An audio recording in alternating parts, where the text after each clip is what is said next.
भारत के किसान आंदोलन को दूसरे देशों से भी सहयोग मिल रहा है और इस कड़ी में एक नया नाम जुड़ गया है यूएस के 87 फार्म यूनियंस का, जिन्होंने एक पत्र लिखकर किसान आंदोलन का समर्थन किया है। इस पत्र में उन्होंने सराहना की है जिस तरह से किसान आंदोलन आयोजित किया जा रहा है और साथ ही सत्तावादी नीतियों के तहत जैसे विरोध को दबाने का प्रयास किया जा रहा है, इस बात का भी उल्लेख किया है। दूसरी बात जो उन्होंने उठाई है वह यह है कि एमएसपी का समर्थन किया है, जबकि ध्यान देने वाली बात यह है कि यूएस, कनाडा जैसे देश भारत की एमएसपी नीति का शुरू से वर्ल्ड ट्रेड ऑर्गेनाइजेशन में विरोध करते आए हैं, यह कहकर कि ये ट्रेड डिस्टॉर्शन पॉलिसी है। लेकिन इस समर्थन के साथ ही उन्होंने यह भी कहा है कि वे अपने देश में बात करेंगे कि यदि कोई देश अपने देश के किसानों की सुरक्षा के लिए कोई नीति अपनाना चाहता है तो उसमें दूसरा देश हस्तक्षेप न करे। तीसरी बात जो उल्लेखनीय है वह यह है कि इसमें कहा गया कि आज जो भारत में हो रहा है वह 40 वर्ष पहले यूएस में हो चुका है। 40 वर्ष पहले यूएस में क्या हुआ था? उनका इशारा है रोनाल्ड रेगन के कार्यकाल की तरफ, जिस समय यूएस में फार्म क्राइसिस देखने को मिला था और उनका कहना है कि डीरेगुलेशन के कारण ऐसी स्थिति बनी थी। तो आज के वीडियो में हम समझेंगे कि कैसे रोनाल्ड रेगन के डीरेगुलेशन नहीं बल्कि एक तरह से मिसमैनेजमेंट के कारण यूएस में फार्म क्राइसिस देखने को मिला था।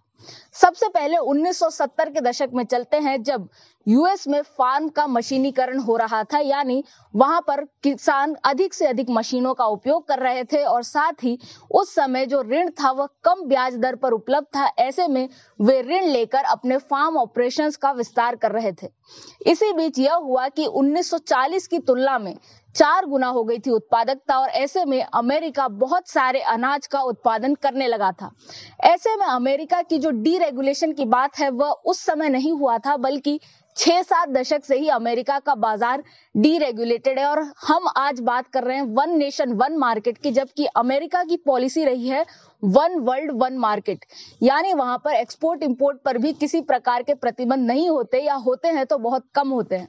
ऐसी नीति के साथ अमेरिका चल रहा था, लेकिन आर्थिक मंदी आई और 1979 में जब सोवियत यूनियन ने अफगानिस्तान पर हमला किया तो इसके विरोध में अमेरिका ने उस पर एम्बार्गो लगा दिया, यानी आंशिक प्रतिबंध लगा दिया किसी भी प्रकार का अनाज सोवियत यूनियन को देने से।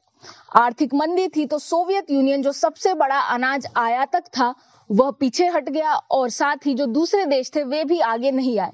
ऐसे में यूएस में जो अनाज का उत्पादन हो रहा था वह बिक नहीं पा रहा था। यह समस्या यूएस के आगे आ गई थी और इस तरह से यह समस्या एक डीरेगुलेशन के कारण नहीं बल्कि एक वर्ल्ड में कैसी स्थिति थी उसके कारण आई। दूसरी ध्यान देने वाली बात यह है कि 1981 में जब चुनाव हुए तब एक तरह से चुनावी वादे के रूप में रोनाल्ड ने यह कह दिया था कि वे किसानों का समर्थन मूल्य बढ़ा देंगे, जिसके फलस्वरूप हुआ यह कि 1981 में और ज्यादा फूड प्रोडक्शन हुआ, जबकि हमें यह देखने को मिला कि वे अनाज को बेच नहीं पा रहे थे। 1982 में प्रस्ताव आया कि उस समय ऐसी पॉलिसी चलती थी कि किसानों को कुछ मूल्य दिया जाए ताकि वे फसल न उगाए। यह पॉलिसी इसलिए चलाई जाती थी क्योंकि यदि अधिक से अधिक अनाज का उत्पादन होगा तो सरकारी खर्चा उसको संभालने में खर्च होगा। उससे बेहतर यह है कि उससे पहले ही किसानों को कुछ मूल्य दे दिया जाए कि वे फसल न उगाए।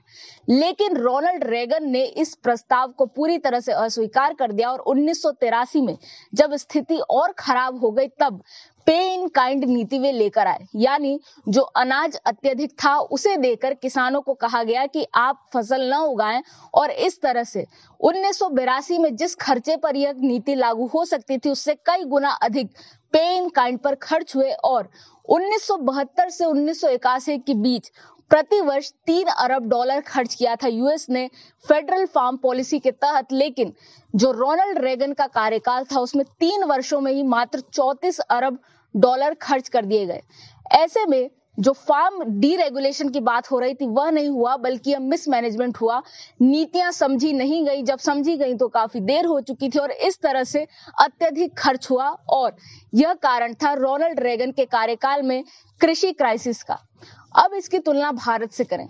भारत में सबसे पहली बात तो यह है कि किसी भी प्रकार के समर्थन को पीछे नहीं लिया जा रहा है, बल्कि जैसा कि बजट में बताया गया इस वर्ष एमएसपी में खरीद अधिक हुई है कृषि कानूनों के आने के बाद। दूसरी ध्यान देने वाली बात यह है कि 6% किसानों को ही एमएसपी मिल पाता है। ऐसे में यह काफी संकुचित है। अधिक से अधिक किसानों तक खेती का लाभ पहुंचे उसके लिए आवश्यक है बाजार को खोलना, और तभी दूसरे किसान जो छोटे किसान हैं वे भी बाजार में जाकर सही मूल्य प्राप्त कर पाएंगे। तीसरी ध्यान देने वाली बात यह है कि जो मशीनीकरण और अधिक उत्पादन की समस्या यूएस में खड़ी हुई वह भारत में भी हो सकती है। और ऐसा हमने देखा है कि देश के भंडार में अत्यधिक अनाज पड़ा हुआ है जिसका उपयोग नहीं होता, और एमएसपी पर भी जो अनाज खरीदा जाता है उसके साथ भी यही है कि वह सरकारी भंडार में ही रखा रहता है। इस वर्ष तो कोविड के कारण उसका उपयोग हुआ क्योंकि जन कल्याण नीति के तहत उसे अधिक से अधिक लोगों में बांटा गया, लेकिन अन्यथा इतना उपयोग उस अनाज का नहीं हो पाता। और यदि आप शिकागो या विदेश में कहीं भी किसी मर्केंटाइल एक्सचेंज से तुलना करेंगे भारत के एमएसपी की, तो वह एमएसपी से अधिक होगा। यानी कि विदेशों में अनाज सस्ता है, भारत में महंगा है, और ऐसे में जो हम निर्यात का विचार कर रहे हैं वह भी नहीं हो पाएगा। इसके लिए आवश्यक है कि कुछ मूल्यवर्धन किया जाए अनाज के साथ, और उसके तहत ही निर्यात हो सकेगा। और इस मूल्यवर्धन के लिए आवश्यक है निजी कंपनियों की साझेदारी। ऐसे में किसान यदि अपनी फसल के अत्यधिक मूल्य चाहते हैं तो उन्हें इस प्रकार के कृषि ट्रेंड को समझना पड़ेगा, मूल्यवर्धन पर जोर देना पड़ेगा। उत्पादकता बढ़ानी है तो तकनीकों को अपनाना पड़ेगा, और इन सब चीजों में उनकी सहायता कर सकते हैं निजी व्यापारी। इसमें दोनों का लाभ होगा। ऐसे में कृषि कानून डीरेगुलेशन सिर्फ नहीं करते हैं बल्कि वे एक अवसर देते हैं किसानों को कि वे अपनी फसल को बेहतर तरीके से उगा सकें और बेहतर स्तर पर बेच सकें। ऐसे में इसकी तुलना करना कि 1980 के दशक में जो यूएस में हुआ वह भारत में होगा वह गलत है। उस समय विश्व की परिस्थितियां अलग थी, नीति जो अपनाई गई वह अलग थी, कुप्रबंधन किया गया, लेकिन आज भारत में वैसा देखने को नहीं मिलता। किसानों के सहयोग के लिए किसान सम्मान निधि जारी है।